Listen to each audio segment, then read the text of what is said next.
তুই না তুই না আমার সাথে কথা বল প্লিজ। আমি তোর মতো কাদের সঙ্গে কথা বলতে চাই না। তুই আমার উপর রাগ করে আছিস তো? আমি তোকে কথা দিচ্ছি, আজকে আমি দাদুকে বিয়ের কথা বলবোই। এ কথা আর কত বলবি, আর কত বলবি?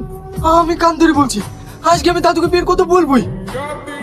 এবার তো কথা বল। ঠিক আছে, আজ যদি তুই বিয়ের কথা বাড়িতে না বলেছিস তো সামনে আমি কালো পাগলাকে বিয়ে করব। পল্লবী, আমার শোনো না, রাগ করে দেখো না প্লিজ, একবার তাকাও। তোমাকে বললাম না তুমি এখান থেকে যাও, আমার কাছে ডিস্টার্ব করো না। তুমি কোনো চিন্তা করো না, আমি তোমার সব কাজ করে দিয়েছি। এইবার তো কথা বলো। হ্যাঁ, এসব তো করতে পারবো, শুধু বিয়ের কথা বাড়িতে বলতে পারবো না। আজ আমি কাপড়ের দিকে কেটে বলছি, না মানে সবকিছু দিকে কেটে বলছি, আজ আমি দাদুকে বিয়ের কথা বলবোই। আর যদি না বলিছো তোমাকে আমি কুকুর কাছে করে কাজবো। বাহ, খুব সুন্দর, এ তো একদম পরি। এই মেয়েটার সাথে বিয়ের ব্যাপারে কথা বলতে হবে। তোমার আব্বার নাম কি? কেন?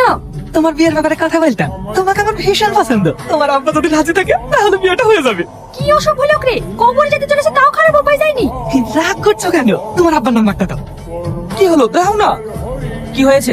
ওই লোক তোমাদের কি বলছে? দেখেন না, ওই লোকটার ব্যাপারে ভীষণ খারাপ। প্রত্যেকদিন টিউশন টাইমে এসে দাঁড়িয়ে থেকে আজ আবার জোসনাকে বলছে ওকে বিয়ে করবে। কি? ঠিক আছে তোমরা যাও, আমি দেখছি। শালা চুষে খাওয়া আমের মতো দেখতে, আর এখন মেয়েদের মতো লোক যায়নি। বিশেষ করে আমি কিছু করিনি। কোথায়? কোন মেয়ের কথা বলছিস? ওই দেখো সামনে চায়ের দোকানে ওই মেয়েটা। দাদা, আমারটাও আছে। কি ব্যাপার দাদু, আজ তোমার মুখ শুকনো লাগছে?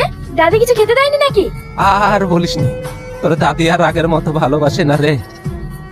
এই নাও তোমার চা, তোমার পান। মাশাআল্লাহ, খুব সুন্দর। এই মেয়ে আমার পছন্দ, আমি বিয়েতে রাজি। কি এই বয়সে বিয়ে? অসভ্য লোক কোথাকার। এই তো, এটাও তো সুন্দরী। আমি এরকম মেয়েই তো চাইছিলাম। আমার দুজনকেই পছন্দ। আমার তো বিয়েতে দুটো মেয়েই প্রয়োজন। আমি রাজি, বিয়ে ফাইনাল। এ তো আর সহ্য করা গেল না, এই বয়সে দুটো বিয়ে। মার শালাকে মার। আরে আরে, আমাকে মারছেন কেন?